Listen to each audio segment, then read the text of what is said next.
चलिए जान लेते हैं आज की देश और दुनिया की सिलेक्टेड और महत्वपूर्ण 30 बड़ी खबरों को सिर्फ 10 मिनट में। पर अभी तक आपने इस वीडियो को लाइक नहीं किया तो लाइक कर दीजिएगा। अखिलेश ने बीजेपी पर कसा तंज, बोले 10 मार्च को 7 समंदर पार भेज देगी जनता, लेकिन एग्जिट पोल के नतीजों से बढ़ गई सपा की बेचैनी। जमीन हड़पने के एक मामले में इलाहाबाद हाई कोर्ट से आजम खान को मिली जमानत, रिहाई के लिए करना होगा इंतजार। बीजेपी ने सपा के ईवीएम बेवफा के दावे पर कसा तंज, कहा नतीजे का भी नहीं कर सकते इंतजार, पहले ही बहाना बनाने में जुट गए सपाई। यूपी चुनाव नतीजों को लेकर टिकैत का बड़ा बयान, कहा ईमानदारी से नहीं होगी काउंटिंग, बीजेपी की ही बन सकती है यूपी में सरकार। रूस के आगे झुका यूक्रेन, पुतिन की भयंकर विनाश लीला देखकर यूक्रेन के राष्ट्रपति ने समझौते का दिया संकेत, भारत ने बताया अच्छा कदम। काउंटिंग से पहले कांग्रेस में जबरदस्त खौफ, खरीद फरोख्त के डर से गोवा उत्तराखंड में नजरबंद किए जा सकते हैं कांग्रेस के विधायक। ईवीएम को लेकर अखिलेश यादव के भड़काने पर कहीं बवाल तो कहीं तोड़फोड़, कार्यकर्ताओं ने रात भर किया सियासी ड्रामा। अगर 10 मार्च को फिर से बन गई योगी की सरकार तो इस बार होगा यूपी की राजनीति में जबरदस्त बदलाव, कई दबंग नेता जा सकते हैं जेल। सीएम योगी का तीखा हमला, बोले पहले सपा के गुर्गे और बहन जी का हाथी खा जाते थे राशन, अब पहुंच रहा है जरूरतमंदों के पास।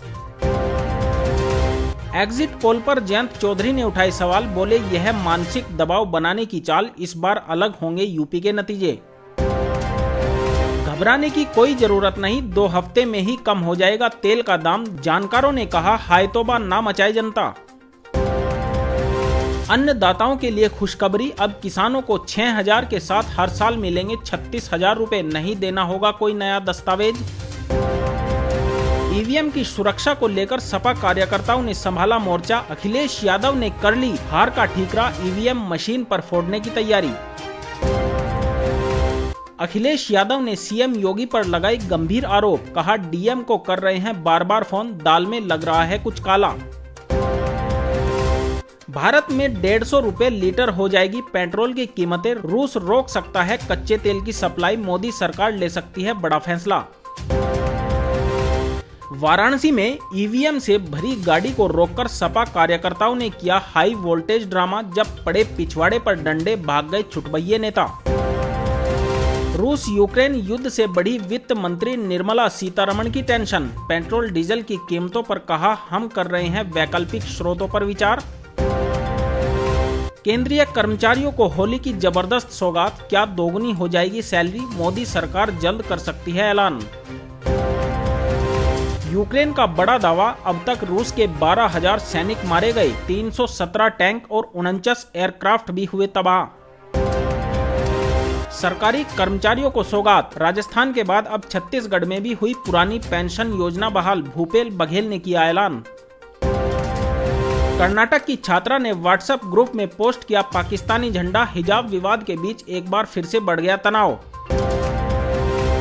खबरें अभी और भी हैं, बने रहिए हमारे साथ, लेकिन अभी तक आपने इस चैनल को सब्सक्राइब ना किया हो तो जल्दी से जल्दी सब्सक्राइब कर लें।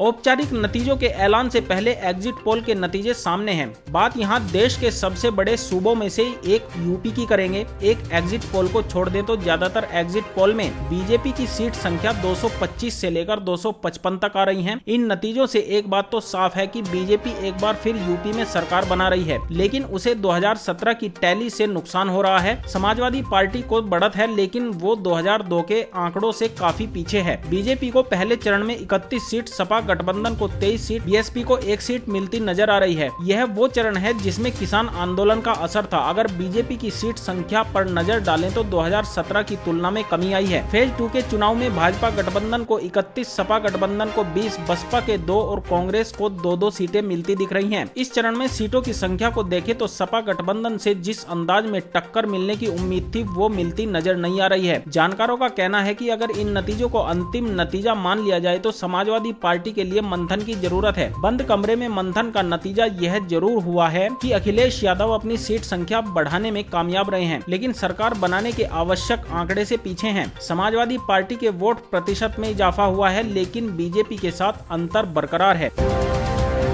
मंगलवार को इलाहाबाद हाईकोर्ट ने सपा सांसद आजम खान को जमीन हड़पने के एक मामले में राहत देते हुए उन्हें जमानत दे दी है। हालांकि सपा के दिग्गज जेल में बंद रहेंगे क्योंकि उनके खिलाफ 2 मामलों में फैसला सुरक्षित है। वह वर्तमान में 2020 से उत्तर प्रदेश के सीतापुर जेल में बंद हैं और यूपी चुनाव में रामपुर से चुनाव लड़ रहे हैं। यूपी चुनाव के दौरान सीएम योगी आदित्यनाथ ने कहा था कि अखिलेश भी नहीं चाहते हैं कि आजम खान जेल से बाहर आएं क्योंकि उनकी स्थिति खतरे में पड़ सकती है। जवाब में आजम खान की पत्नी तंजीम फातिमा ने कहा कि यह गलत है। सीएम योगी आदित्यनाथ बहुत ही गलत बयान देते हैं।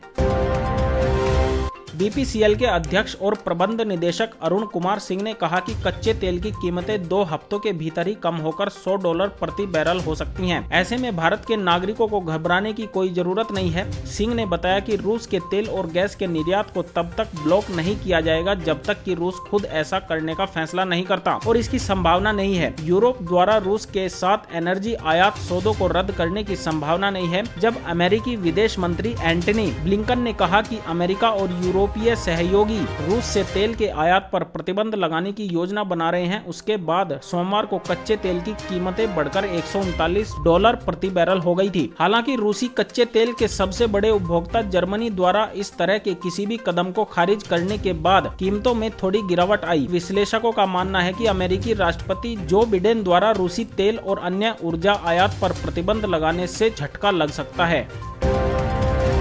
पीएम किसान सम्मान निधि योजना के लाभार्थियों के लिए खुशखबरी है। किसानों को इस योजना के तहत हर महीने 3,000 रुपए मिल सकते हैं और इसके लिए उन्हें कोई दस्तावेज भी नहीं देना होगा। पीएम किसान योजना के तहत अब तक किसानों को 2,000 रुपए की 3 किस्त यानी सालाना 6,000 रुपए मिलते हैं, लेकिन इस योजना के तहत अब आपको सालाना 36,000 रुपए मिल सकते हैं। पीएम किसान मानधन योजना के अंतर्गत किसानों को हर महीने पेंशन दी जाती है। इस योजना के तहत 60 साल की उम्र के बाद हर महीने 3,000 रुपए यानी साल के 36,000 रुपए किसानों को पेंशन दी जाती है। दरअसल मोदी सरकार किसानों को आर्थिक मदद के लिए ये राशि देती है। केंद्र सरकार की ओर से चलाई जा रही इस योजना का लाभ लेने के लिए आपको कुछ डॉक्यूमेंट्स की जरूरत पड़ेगी, जैसे आधार कार्ड, बैंक अकाउंट डिटेल आदि। लेकिन अगर आप पीएम किसान का फायदा ले रहे हैं तो इसके लिए आपको कोई भी एक्स्ट्रा डॉक्यूमेंट जमा करने की जरूरत नहीं है। इस योजना में 18 साल से लेकर 40 साल तक के किसान निवेश कर सकते हैं। इसमें उम्र के हिसाब से निवेश की रकम तय की गई हुई है।